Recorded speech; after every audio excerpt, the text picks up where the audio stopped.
Hi children, welcome to Jairam High Secondary School online classes. This is a video from class 9 biology unit 18 organization of tissues. These are the learning objectives of this lesson. So from this lesson, what are the things we are going to know? What are the things we are going to learn? We are going to learn about the different types of tissues and their morphology, and identify how tissues are organized in specific patterns to form organs. And we are going to know how the tissues perform life activities in plants and in animals. Structural organization of tissues. Process, type, significance of cell division. So these are the learning objectives of this lesson. Now we'll move on to the lesson. First, from the picture we can see unicellular and multicellular organisms. So the whole living organisms have been classified into two different types, unicellular and multicellular, based upon the number of cells. So the unicellular organisms, uni means single, cell means cell, you know very well. Cell is the basic unit of a living organism. Cell is the structural and fundamental unit of living organism, and without cell no living organisms can exist.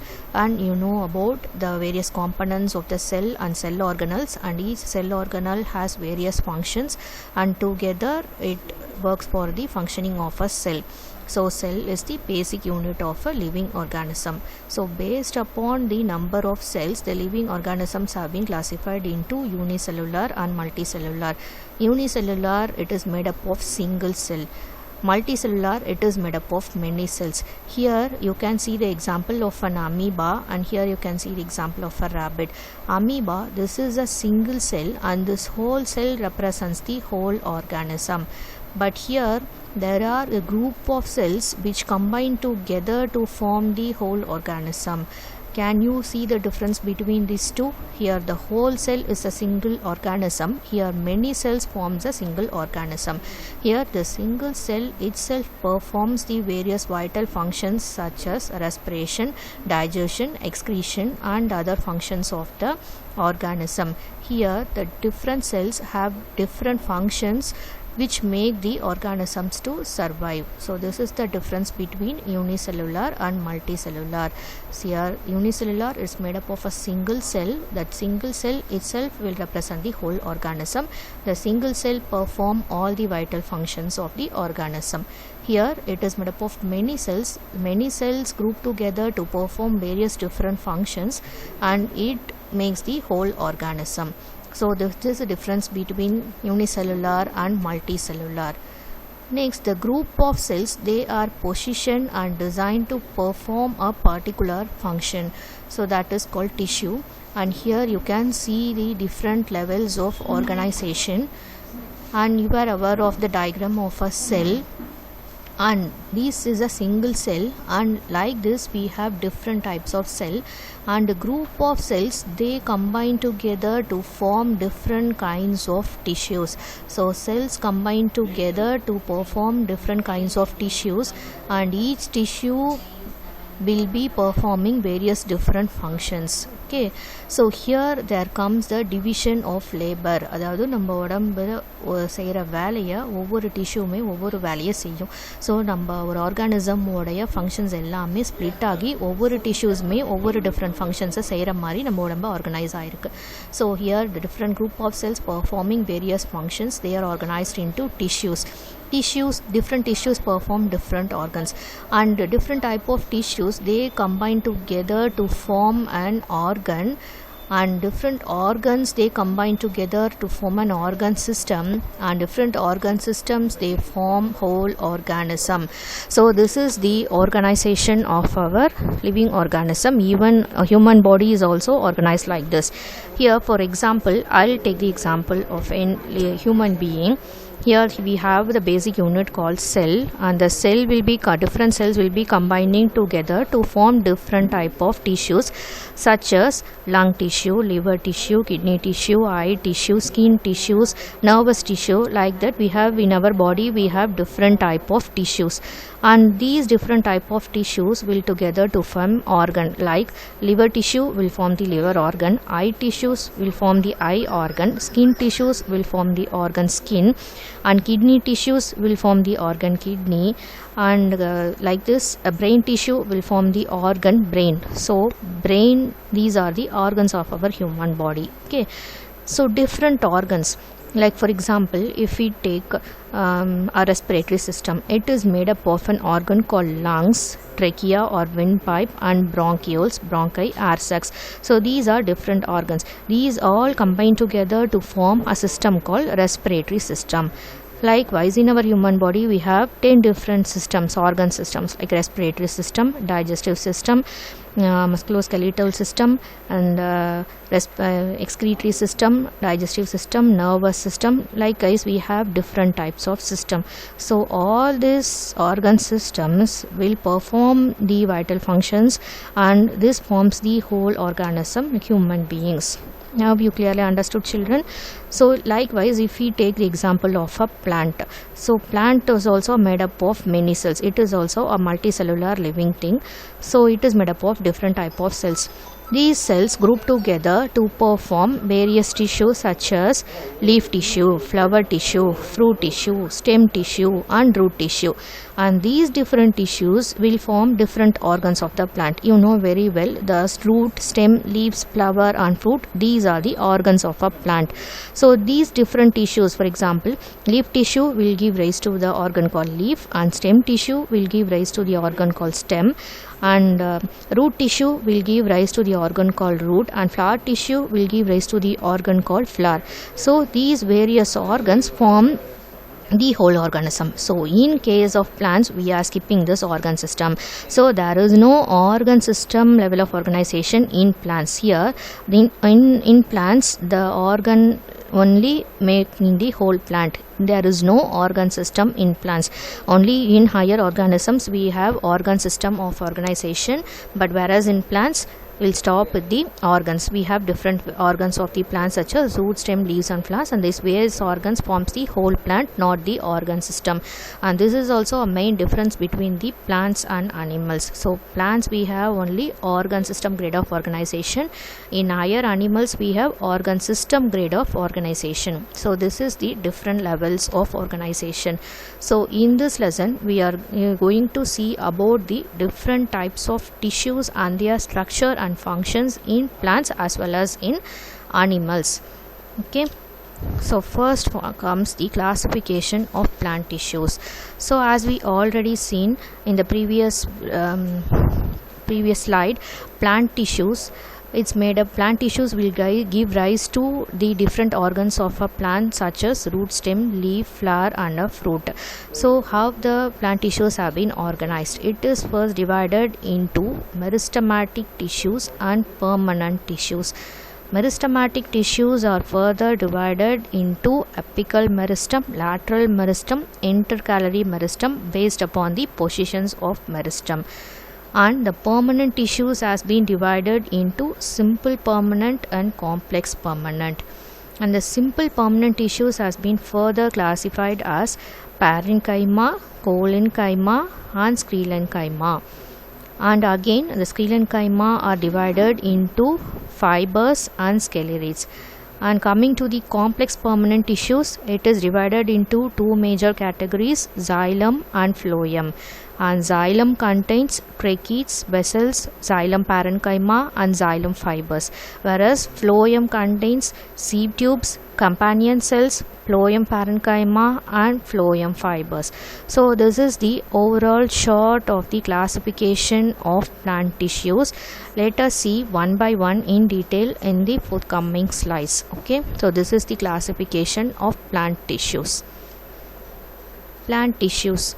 It is made up of vegetative and reproductive tissues. As we already know, the flower is made up of two different types of parts, vegetative part and reproductive part. The vegetative part are nothing but the root, stem and leaf, and the reproductive part is the flower. So we know flower is the reproductive part of a plant. So root, stem and leaf are the vegetative parts of the plant, and flower is the reproductive part of the plant. So this plant tissue is also made up of two kinds of tissues, vegetative tissues and reproductive tissues. Also, it is divided into two types. One is meristematic tissue and other is permanent tissue. So what do you call meristematic tissue? So the word meristem, it is derived from the Greek word called meristos. So meristos are the group of immature cells. They are capable of undergoing cell division. So what is cell division? Suppose a single cell is there, and the single cell will be dividing into 2, and the 2 will be dividing into 4, and 4 will be dividing into 16. This is called cell division. The cell will replicate, the cell will be dividing, and the cell growth happens. So due to the cell division only growth happens. So growth means increase in height and weight is called as growth. So like animals and human beings, the plants also increase in height and weight is called as growth of a plant. So how this growth happen? The growth is due to the cell division. So this cell division, if it is continuing in the tissues, it is called meristematic tissue. So meristematic tissue, they are the group of cells. They are immature cells. Immature cells, they are not designated to form into any kind of other tissues. It can be formed into any kind of tissues. So they are group of immature cells, and they are capable of undergoing cell division continuously. Here the cell division does not start.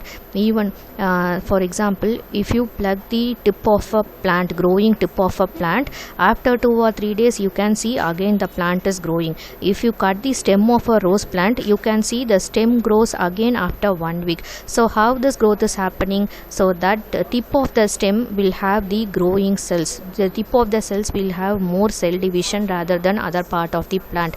So if you cut the tip of the plant, the cell division occurs continuously. That is due to the presence of this meristem cells. So that is due to the presence of meristematic tissue. So only, do you ever think if the leaves are permanent or the leaves are shed off? Once in a plant, when the leaves are shed off, how the new leaf is forming in the same place in the plant? It is due to the cell division. The cell division occurs at the particular point where the old leaf sheds and the new leaflets have started to emerge.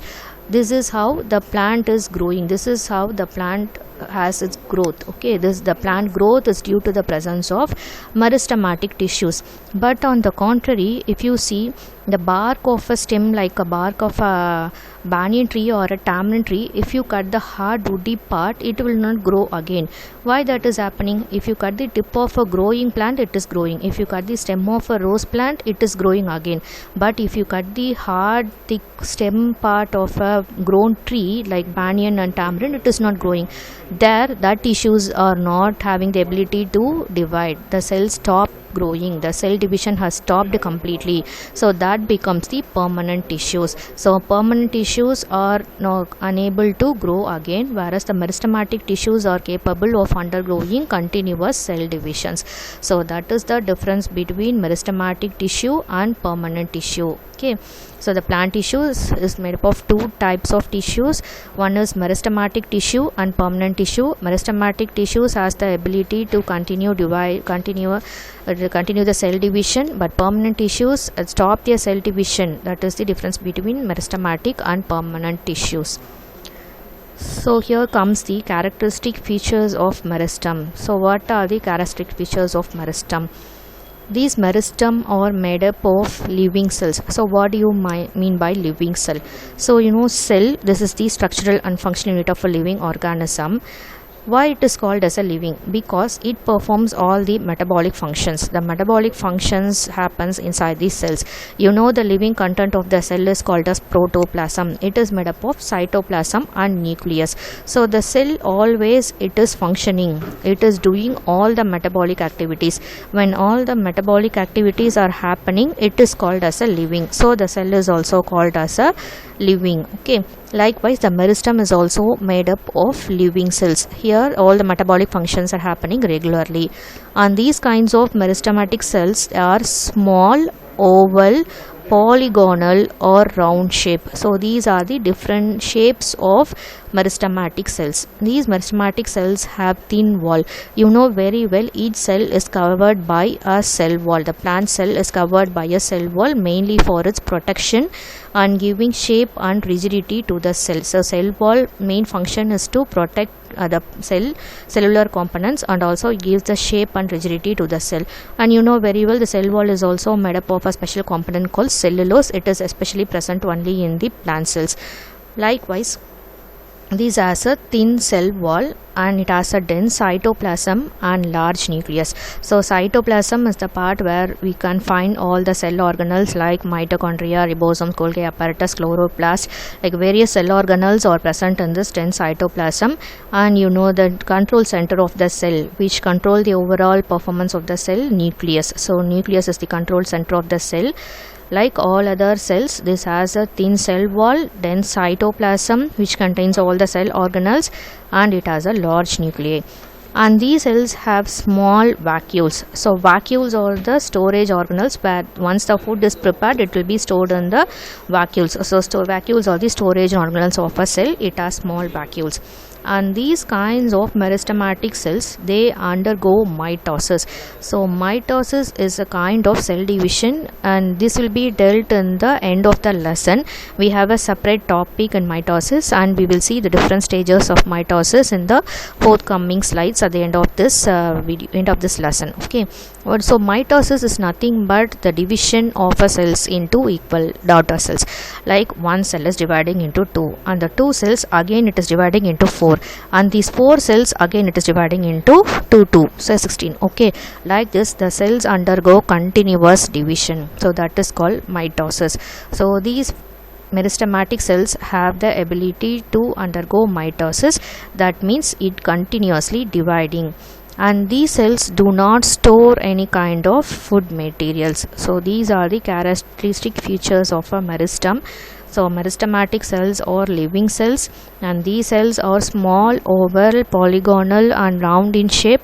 And as like all cells, these cells have a thin cell wall, dense cytoplasm, large nucleus, and they have small vacuoles. And these cells are capable of undergoing mitosis, and they do not store any kind of food materials. And here comes the types of meristem based on their position. So these meristematic cells, based on their position, they have been classified into 3 different types: apical meristem, lateral meristem, intercalary meristem. So as I already said, if you take the example of a rose plant, if you cut any part of the rose plant, like if you cut it branches also, or if you cut the growing tip also, if you cut the stem of a plant also, again it can be regenerated, again the growth can happen. Even if the cut part of the stem also can be generated into a new rose plant. So how this growth is happening? That is due to these kinds of meristematic tissues. So apical meristem, from the name itself you can see it is present at the apex. Apex is nothing but the tip of a plant. So the growing tip of a plant is called as apex. So this kind of apical meristem is present in the tip of the plant, the growing tip of the plant. So since it is present in the apex, it is called as apical meristem. So next kind of meristem, here you can see from the diagram, it is intercalary meristem. It is present in between the internodes. So what do you mean by internodes? First of all, we should know what is node. the part of the stem or a branch which is attaching to the stem, the part of the leaf which is attaching to the stem node. So this part is called as node, and the distance between two nodes is called as internode. So here is one node and here is one node, so the distance between two nodes is called as internodes. So this is present in the internodal region, it is present in between the two nodes. So this type of meristem is called as intercalary meristem. And here you can see the lateral meristem, which is helpful for increasing the width of the plant. So this is called lateral meristem. So from the picture you can see the position of three different type of meristematic tissues. One is apical meristem, intercalary meristem, and lateral meristem. First we will see what is apical meristem. Like as we said, it will be growing at the apexes, it will be growing at the apex, it will be growing in the tip of the plant, growing tip of the plant. So it is found in growing tips of shoot and root. So not only in shoot, it is also growing in the root. You know very well, like shoot how it is growing upwards in the soil, the root also will have growth under the soil. Why the root is growing? What is the need of the root to grow? The root grows under the soil in search of water and minerals and nutrients. The root deep inside the soil, it will be moving around to search its nutrients and water. So wherever the water is there, wherever the nutrients is there, the roots will be elongated, the roots will be growing. So the growing tips of the roots also has this kind of apical meristem. So this type of meristem is helpful for increasing the length of the plant. So we know very well, growth is nothing but increasing in length and weight. So increase in length and weight is called as growth. So this kind of apical meristem is increase in length of the plant. Next kind of meristem is intercalary meristem. So these are found in the regions of permanent tissues. We saw already the permanent tissues, that there is no growth, the cell division has stopped completely. But even though in between the regions of permanent tissues we can see the intercalary meristem, it is found at the base of the leaf, it is called pinus, base of the leaf, and base of the internodes. You can see in grass, it is present in the base of the internode. So here it is a node and here it is a node. The distance between two nodes is called internode, and this base of the internode you can see the intercalary meristem. Next, lateral meristem, it is arranged parallel to the growth of the plant. So it is used for the causing the thickness of the plant. So the plant is becoming thick due to the presence of lateral meristem. So it helps in the lateral growth of the plant. So these are the three kinds of meristem: apical meristem, intercalary meristem, and lateral meristem. Based upon the position of meristem, we have three different types. Next, what are the functions of meristems? So these meristems are actively dividing tissues, and these are responsible for primary elongation and secondary thickness growth of the plant. Elongation is nothing but increase in growth of the plant, and thickness is increase in width of the plant. So the plant grows horizontally and vertically, so that is called growth. So அந்த plant வந்து நல்ல ஹைட்டாகவும் வளரணும், நல்ல மொத்தமாகவும் வளரணும், அதுக்கு help பண்ணக்கூடிய tissues தான் இந்த meristems. So responsible for primary and secondary growth of the plant. So these are the functions of meristems. Next, coming to permanent tissues, these are the tissues where the cell division has stopped completely. That means growth has stopped completely, there is no growth at all. Like for, as I said, if you cut the woody stem of a tamarind tree or banyan tree, again it will not regenerate the tissues, again it will not grow. There the growth has stopped completely, either completely or time being it can stop. And this is made up of two types: simple tissue and complex tissue. Simple tissue simple tissue means it is composed of structurally and functionally similar cells. So simple tissue is called homogeneous. Homo means same kind of tissues. So simple tissue is made up of same kind of tissues. For example, if you are participating in an annual dance program, only your class students are participating in the dance program, that is called as a simple tissue. Here all the group dances are similar to your class. Whereas if you have a dance program when the 6th 2 students, 7th 2 students, 8th 2 students and 9th students are mingled together to perform a dance activity, that is called as a complex tissue. But the function is the same. Likewise the activity is dance, but here a similar group of class students, 8th standard alone is giving a dance program, 9th standard is alone giving dance program, where you have different kinds of students from different classes, but they are performing the dance activity. So that is the difference between simple tissue and complex tissue. Simple tissue is made up of a single kind of cells, and complex tissue is made up of different kinds of cells, but whereas the function are same. Simple tissues, even though it is made up of similar cells, the function is same, and complex tissue, though it is made up of different kinds of cells, the function is same. So simple tissues are called homogeneous tissue. It is composed of structurally and functionally similar cells. For example, first kind of simple tissue is parenchyma. So parenchyma, it is a simple permanent tissues and it is made up of living cells. So parenchyma, they are the only living tissues of simple tissues. They are made up of single living cells, and here it has thin wall and the structure may be oval, rounded or polygonal shape, and it has well developed space in between the cells. Whereas in aquatic plants, this parenchyma possesses intracellular air spaces. What do you mean by intracellular? In between the cells. So in between the two cells they have air spaces.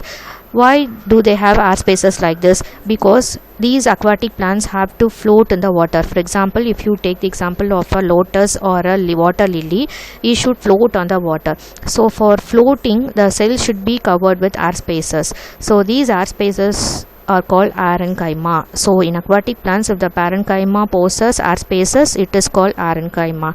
Whereas in other group of parenchyma cells, when it exposed to light, it develops chloroplast to perform the function of photosynthesis. So such kind of cells are called as chlorenchyma. Okay, so parenchyma, if air spaces are present, it is called parenchyma, and when it performs photosynthesis, when it contains chloroplast, it is called as chlorenchyma. So here you can see the diagram of parenchyma cells. So these are simple living tissues, and here you can see the cells are thin walled, and here parenchyma, here you can see the hollow spaces in between the cells to make them float in water, and here you can see the green colored part of the cell which is responsible for absorbing the sunlight, which is helpful for the preparation of food substance through the process of photosynthesis. So these are the three different types of parenchyma cells: parenchyma, parenchyma and chlorenchyma. So what are the functions of parenchyma? It can store water in succulent and xerophytic plants. So what do you mean by succulent and xerophytic plants? Xerophytic plants, it will be growing in the harsh habitat like in the desert regions where the water level is very much low. So in order to preserve the water, it will be storing the large amount of water in its stem itself. So the stem will be looking thick with water inside. So that is called as succulent. நம்மளே சிம்பிளாக எடுத்து பார்க்கணும்னா நம்ம வீட்டில் தண்டு கீரை இருக்கும்போது அந்த தண்டை கட் பண்ணி பார்த்தா உள்ளே நிறைய வாட்டர் இருக்கும், அந்த தண்டு மொத்தமாக இருக்கும், அதுதான் வந்து சக்குலண்ட் அப்படின்னு சொல்லுவாங்க. ஓகேவா? So it is useful for storing water, especially in the xerophytic plants where the water scarcity is there. So in order to prevent the water loss, it will store large amount of water in its stem itself. So the stem will be looking succulent, and even in store water in the leaves also. So it is called succulent plants. And also storage of food reserves, and for absorption, for buoyancy. Buoyancy is nothing but the water lily is floating in water, it is due to buoyancy. The lotus is floating in water, it is due to buoyancy and secretion. These are the functions of parenchyma. Next tissue is collenchyma. So collenchyma, this is also a kind of simple tissue. It is made up of similar kind of cells. This is found beneath the epidermis. Dermis means what? Like skin. It is present in the leaf. So it is present below the leaf. It is called collenchyma. So these cells are elongated and unevenly thickened and non-lignified walls. So here you can see the thickening. In the previous slide you can see the thin walls here But here in collenchyma, you can see the walls are thickened. So these are unevenly thickened walls, and there is no lignin. So only it is called non-lignified ones. Lignin is also a chemical component like cellulose. Here it is non-lignin, so there is no lignin present here. And the cells are rectangular or oblique. So you can see the cells, rectangular cells and round shaped cells and obligated cells. So with tapering ends, and thick primary non-lignified walls are present. And the functions of collenchyma cells is to provide mechanical support to the growing organs, to make the plant stand erect, to make the plant grow in a proper way. These collenchyma cells are very much helpful. It is providing the mechanical support to the growing plant. And next kind of simple tissue is sclerenchyma.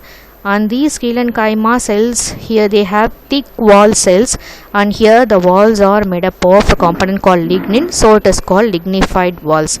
Here these are the dead cells. As we see, collenchyma and parenchyma, they are the living cells, but sclerenchyma, these are the dead cells. There is no protoplast at maturity. Protoplast is the living component of the cell. Since there is no protoplast, it is called dead cells, and it is divided into two types. One is fibers and another one is sclerites. Fibers are elongated. See from the picture you can see these are fibers and these are sclerites. So this is elongated with pointed ends. So these are elongated with pointed ends. So here you can see the ends are pointed, and their walls are also made up of lignin. And here you can see the narrow lumen. There is a hollow cavity in between the tissues. The walls are thick with made up of lignin. These kinds of fibers are present in sun hemp and jute. கட்டப்பை செய்கிறாங்க இல்லையா, கட்டப்பை செய்கிறது அந்த Jude plant. So அந்த மாதிரி Jude பிளான்ஸில் இந்த kind of ஃபைபர்ஸை நம்ம பார்க்கலாம். Okay. And sclerites, these are broad and single and groups. So here you can found the sclerites in groups. So இந்த sclerites பார்த்தீங்கன்னா ரவுண்ட் ஷேப்பில் இருக்கும், அண்ட் இது குரூப்பாக ஃபார்ம் ஆகிருக்கு. ஐசோடயாமெட்ரிக் அப்படின்னா, டயாமெட்ரிக்னா என்ன, ஒரு வட்ட வடிவில் வந்து ஒரு வீல் எப்படி அரேஞ்ச் ஆகிருக்குமோ அந்த மாதிரி அரேஞ்ச் ஆகிருக்குது. ஒரு சிங்கிள் பாயிண்ட்டை சுற்றி அரேஞ்ச் ஆகிருக்கு பார்த்தீங்களா, இது பேர் தான் ஐசோடயாமெட்ரிக். Wheel shaped structures, and walls are also lignified, and pits you can see the small spaces in between. So idha vandu pits. So pits are also seen in between these cells. So this is especially found in seeds and fruits. So this is called sclerenchyma. And sclerenchyma tissues best example சொல்லணும்னா, நம்ம தேங்காய் நார் இருக்குல்ல, தேங்காய் நாரை அவ்வளோ ஈஸியாக நம்ம அந்த தேங்காய் மட்டிலேருந்து பிரிக்கவே முடியாது. அவ்வளோ டைட் பைண்டிங்காக இருக்கும். ஸோ அந்த மாதிரி டிஷ்யூஸ் தான் டெட் செல்ஸாக இருக்கும். So that is best example for sclerenchyma tissues. Okay, so these are the different kinds of plant tissues. So once again we'll recall it. So in this video we have seen what is living organisms is divided into unicellular and multicellular based upon the number of cells. So unicellular is made up of single cell, and multicellular is made up of many cells, and a group of cells together perform tissues, and tissues together to form organ form organ system, and organ system form organism. This is the organization of an living organism. And you can see classification of plant tissues. It is divided into meristematic tissues and permanent tissues. So based upon the position of meristem, we have seen three different type of tissues: apical meristem, lateral meristem, and intercalary meristem. And we have seen the functions of meristem, and we have seen the permanent tissues. It is of two types: simple tissue and complex tissue. And parenchyma, collenchyma, and sclerenchyma, these are the kinds of simple tissues. So till this we'll stop in this video, and in the next video we'll continue about the complex tissues in plants and a part of animal tissues. Okay children, hope you all have understood till this. So keep watching, keep listening. Thank you for watching. Have a nice day. Thank you.